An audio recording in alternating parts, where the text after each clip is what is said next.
Shalom Bapak Ibu sekalian, dalam kesempatan ini kita akan membahas tema mengenai COVID-19, bukti kasih Allah. Bapak Ibu sekalian, tanpa terasa COVID telah berada di antara kita lebih dari 10 bulan. COVID bukan hanya membawa penyakit tapi juga mengubah keseharian hidup kita. Bapak Ibu sekalian, beberapa hamba Tuhan mengaitkan COVID dengan ayat di Lukas 21 ayat 11 yang mengatakan bahwa COVID adalah sampar yang dimaksud di ayat tersebut. Namun Bapak Ibu sekalian, saya sendiri tidak berpandangan seperti itu. Mengapa? Karena di Lukas 21 ayat 11 diawali dengan kata dan. Artinya ayat ini berkaitan dengan ayat sebelumnya. Di ayat 10 dikatakan, Ia berkata kepada mereka, bangsa akan bangkit melawan bangsa dan kerajaan melawan kerajaan. Ya, artinya sebelum terjadi sampar harus dulu terjadi apa yang dicatat di ayat 10, yaitu bangsa bangkit melawan bangsa, kerajaan melawan kerajaan. Dan sampai hari ini saya belum menyaksikan kejadian tersebut. Selain itu di ayat 11 juga dikatakan akan terjadi gempa bumi yang dahsyat di berbagai tempat. Ada kelaparan dan juga hal-hal yang mengejutkan dan tanda-tanda yang dahsyat dari langit. Jadi Bapak Ibu sekalian, bila COVID ini bukan berkaitan dengan ayat tersebut, lalu apa COVID ini kaitannya dengan akhir zaman? Bapak Ibu sekalian, saya baru mendapat pengertian beberapa waktu terakhir ini bahwa COVID ini adalah bukti kasih Allah, ya, bukti kasih Allah. Ya. Mungkin beberapa dari Bapak dan Ibu bertanya-tanya, bagaimana mungkin COVID itu bukti dari kasih Allah? Mari Bapak Ibu sekalian kita pelajari tahap demi setahap. Bapak Ibu sekalian, seperti telah dijelaskan di awal di video-video sebelumnya, bahwa kedatangan Tuhan Yesus kedua kali akan diberi tanda berupa gerhana matahari dan gerhana bulan total, di mana tanda-tanda tersebut diulang di tahun 2018. Ya, selain itu Bapak Ibu sekalian, dari tahun 2015 sampai 2019 telah terjadi 16 tanda-tanda yang dimaksud. Dan rangkaian tanda-tanda tersebut diakhiri dengan tanda langit berupa gerhana matahari cincin pada tanggal 26 Desember 2019. Artinya Tuhan Yesus sudah bisa datang. Kenapa? Karena tanda-tandanya sudah lengkap diberikan keseluruhannya. Kemudian Bapak Ibu sekalian, kalau kita lihat di tahun 2020, sebenarnya Tuhan Yesus sudah bisa datang. Kenapa? Karena tandanya sudah diberikan semuanya. Tapi Bapak Ibu sekalian, alih-alih Tuhan mengirim para malaikatnya untuk mencabut nyawa mereka-mereka yang tidak taat, ternyata Tuhan mengirimkan COVID-19. Dan saya lama merenungkan dan baru kemudian saya mengerti, rupanya Tuhan memberikan COVID sebagai bukti kasih Allah. Ya. Mengapa demikian Bapak Ibu sekalian? Kalau kita baca di 2 Petrus pasal 3 ayat 3 dan 4 mengatakan, yang terutama harus kamu ketahui ialah bahwa pada hari-hari zaman akhir akan tampil pengejek-pengejek dengan ejekan-ejekannya, yaitu orang-orang yang hidup menuruti hawa nafsunya, kata mereka. Di manakah janji tentang kedatangannya itu? Sebab sejak bapak-bapak leluhur kita meninggal, segala sesuatu tetap seperti semula pada waktu dunia diciptakan. Ya. Artinya saat-saat ini banyak orang yang mengatakan akhir zaman Tuhan mau datang, Tuhan mau datang. Buktinya mana? Ya. Sejak tahun 2000 katanya enggak. Kemudian 2015 tidak juga, 2018 tidak juga, 2019 tidak juga. Tapi Bapak Ibu sekalian, ayat 9 menjelaskan, Tuhan tidak lalai menepati janjinya. Sekalipun ada orang yang menganggapnya sebagai kelalaian, tetapi ia sabar terhadap kamu. Karena ia menghendaki supaya jangan ada yang binasa, melainkan supaya semua orang berbalik dan bertobat. Bapak Ibu sekalian, bila nampak seperti seolah-olah kedatangan Tuhan Yesus itu mundur, itu bukan karena Tuhan tidak menepati janjinya, karena janjinya dengan jelas dibahas dan dijelaskan di Alkitab. Namun Bapak Ibu sekalian, itu semata-mata karena Allah begitu mengasihi kita. Allah begitu sabar memberikan kesempatan demi kesempatan agar kita semua bertobat sehingga diselamatkan. Bapak Ibu sekalian, dalam kondisi COVID, hampir semua orang memiliki waktu senggang yang lebih banyak. Ya. Bila sebelumnya semua sangat sibuk, dengan adanya COVID ini, maka relatif kita semua memiliki waktu senggang yang lebih banyak. Kecuali para dokter dan para medis, saya rasa sebagian besar bahkan hamba Tuhan sekalipun memiliki waktu yang lebih senggang. Di Daniel 12 ayat 10 dikatakan, di akhir zaman banyak orang akan disucikan dan dimurnikan dan diuji. Tetapi orang-orang fasik akan berlaku fasik, tidak seorang pun dari orang fasik itu akan memahaminya, tetapi orang-orang bijaksana akan memahaminya. Di Wahyu 22 ayat 11 juga dikatakan, di akhir zaman barang siapa yang berbuat jahat, biarlah ia terus berbuat jahat. Barang siapa yang cemar, biarlah ia terus cemar. Dan barang siapa yang benar, biarlah ia terus berbuat kebenaran. Barang siapa yang kudus, biarlah ia terus menguduskan dirinya. Bapak Ibu sekalian, di YouTube buku-buku kami juga dibuat dalam bentuk video. Dan saya cukup kaget. Ternyata cukup banyak yang berminat mempelajari atau membuka materi-materi yang berkaitan dengan akhir zaman. Artinya Bapak Ibu sekalian, terlepas dari begitu banyak pengejek-pengejek sekalipun, masih cukup banyak anak-anak Tuhan yang memiliki kerinduan untuk lebih mengenal, untuk lebih mengerti mengenai akhir zaman. Dan mereka juga mulai terus lebih serius mempersiapkan diri.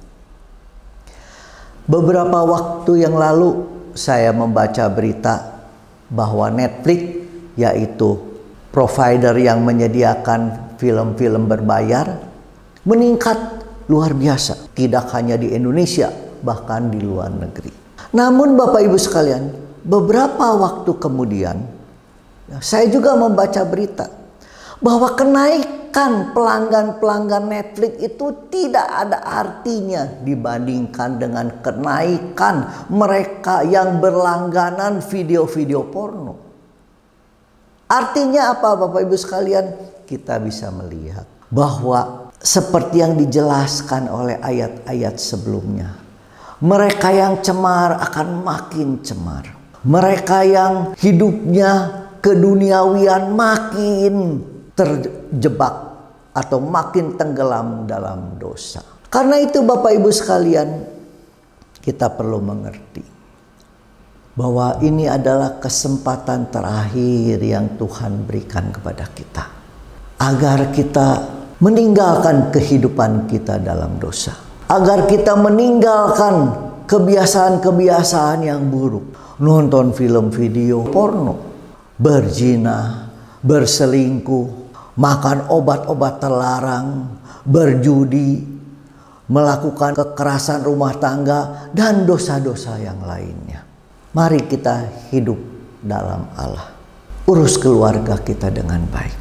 Tinggalkan kekerasan-kekerasan dalam rumah tangga. Mari kita bertobat. Berikan pengampunan. Kita sediakan waktu lebih banyak untuk mengurus keluarga kita, untuk berdamai dengan keluarga kita, untuk membentuk satu keluarga yang Tuhan inginkan, suatu keluarga yang Tuhan berkati. Tinggalkan hal-hal yang lama, urus keluarga kita, bina keluarga kita dengan baik. Selain itu Bapak Ibu sekalian, lakukan ibadah keluarga setiap hari. Bagi Bapak Ibu yang belum pernah melakukan, ya Bapak Ibu bisa baca buku ibadah keluarga. Ya, di sana dijelaskan seperti apa ibadah keluarga, bahkan seperti apa yang biasa kami lakukan. Kemudian hal ketiga yang paling penting adalah sediakan waktu sebanyak mungkin untuk membaca Alkitab. Mengapa Bapak Ibu? Karena di Matius 24 ayat 24 dikatakan, sebab Mesias-Mesias palsu dan nabi-nabi palsu akan muncul, dan mereka akan mengadakan tanda-tanda yang dahsyat dan mujizat-mujizat, sehingga sekiranya mungkin mereka menyesatkan orang-orang pilihan juga. Di Daniel pun dijelaskan bahwa dan orang-orang yang berlaku fasik terhadap perjanjian itu dibujuknya sampai murtad dengan kata-kata licin. Tetapi umat yang mengenal Allahnya akan tetap kuat dan akan bertindak. Jadi di akhir zaman Bapak Ibu sekalian akan sangat banyak penyesatan. Ya, bahkan anak Tuhan sekalipun akan berusaha untuk disesatkan. Karena itu Bapak Ibu sekalian, bila pengetahuan kita kurang, dengan mudah kita akan tersesatkan. Itu sebabnya juga di Daniel dijelaskan bahwa mereka yang bertahan, ya, bahwa mereka yang tetap setia kepada Tuhan itu ternyata bukan orang yang badannya kuat, bukan orang yang kaya, bukan orang yang melayani luar biasa, bukan orang yang mempunyai jabatan yang tinggi secara gerejawi, tapi dikatakan umat yang mengenal Allahnya. Umat yang mengenal Allahnya yang akan bertahan. Bapak Ibu sekalian, banyak orang yang kurang begitu bersemangat membaca Alkitab karena mereka meyakini bahwa percuma Pak kita baca aja, kita tidak akan mengerti. Padahal tidak demikian Bapak Ibu sekalian. Di 1 Korintus 2 ayat 10 dengan jelas dikatakan, karena kepada kita Allah telah menyatakannya oleh Roh, sebab Roh menyelidiki segala sesuatu, bahkan hal-hal yang tersembunyi dalam diri Allah. Artinya, ketika kita menerima Tuhan Yesus sebagai Tuhan dan Juru Selamat, kita menerima Roh Kudus. Dan Tuhan melalui Roh Kudus itu ingin menyatakan dirinya, ingin menjelaskan mengenai dirinya, dan ingin menjelaskan mengenai segala hukum-hukumnya. Bahkan dikatakan, bahkan hal-hal yang tersembunyi dalam diri Allah pun akan dijelaskan oleh Roh Kudus kepada kita. Oleh sebab itu Bapak Ibu sekalian, tidak perlu khawatir kita tidak mengerti Alkitab. Ya, yang paling penting adalah berdoa. Minta Roh Kudus untuk menjelaskan kepada kita sebelum kita membaca Alkitab. Dan percayalah, Roh Kudus sendiri yang akan menjelaskan kepada kita. Bapak Ibu sekalian, selain itu ada hal yang sangat penting yang berkaitan dengan pengetahuan Alkitab. Di Matius 25 ayat 5 yang berkaitan dengan 10 darah, yaitu 5 gadis bodoh dan 5 gadis bijaksana. Di ayat 5 dikatakan, tetapi karena mempelai itu lama tidak datang-datang juga, mengantuklah mereka semua lalu tertidur. Ya, akan ada satu masa di mana semua orang itu tertidur. Apa arti tertidur? Ketika tertidur, maka mereka tidak bisa menambah minyak. Mereka tidak bisa menambah firman Tuhan. Mengapa mereka tidak bisa menambah firman Tuhan? Karena akan ada satu masa di mana kita akan kesulitan mendapatkan Alkitab. Mungkin saja bisa terjadi bahwa mereka yang memiliki Alkitab pun akan dianggap sebagai orang yang memiliki pelanggaran yang sangat berat dan mungkin juga akan dihukum sangat berat. Oleh karena itu, pengetahuan Alkitab kita hanya sebatas apa yang kita mengerti sebelum kejadian tersebut. Mereka yang memiliki pengetahuan yang sangat minim akan sangat mudah disesatkan. Dan yang terakhir Bapak Ibu sekalian, sediakan waktu untuk berdoa. Di 1 Petrus 4 ayat 7 dikatakan, kesudahan segala sesuatu sudah dekat. Kedatangan Tuhan Yesus sudah dekat. Karena itu kuasailah dirimu. Karena itu jangan kita sembarangan. Jadilah tenang. Sediakan waktu untuk bersaat teduh kepada Tuhan. Sediakan waktu untuk berdoa kepada Tuhan. Ya. supaya kamu dapat berdoa. Kenapa berdoa, Bapak Ibu sekalian? Karena kita tidak mungkin bisa menghadapi atau melewati akhir zaman itu dengan kekuatan kita. Kita hanya bisa melewati masa-masa yang berat ini bila Tuhan mendukung kita atau dengan pertolongan Tuhan. Karena itu sediakan waktu untuk dekat kepada Tuhan, mohon bimbingannya, mohon kemurahannya, mohon tuntunannya. Sehingga Bapak Ibu sekalian, ketika Tuhan Yesus datang, kita akan menjadi seperti gadis-gadis yang bijaksana. Ketika Tuhan datang, kita semua, yaitu mereka yang telah siap, akan masuk bersama-sama dengan Tuhan Yesus ke ruang perjamuan kawin. Ya. Dan mereka yang tidak siap, yaitu mereka-mereka yang pengetahuan firman-Nya sangat minim, mereka yang masih hidup dalam kedagingan, mereka yang masih hidup dalam dosa, akan tertinggal. Mengapa? Karena begitu gadis-gadis bijak ini masuk, pintu ditutup. Artinya apa? Tidak ada kesempatan lagi.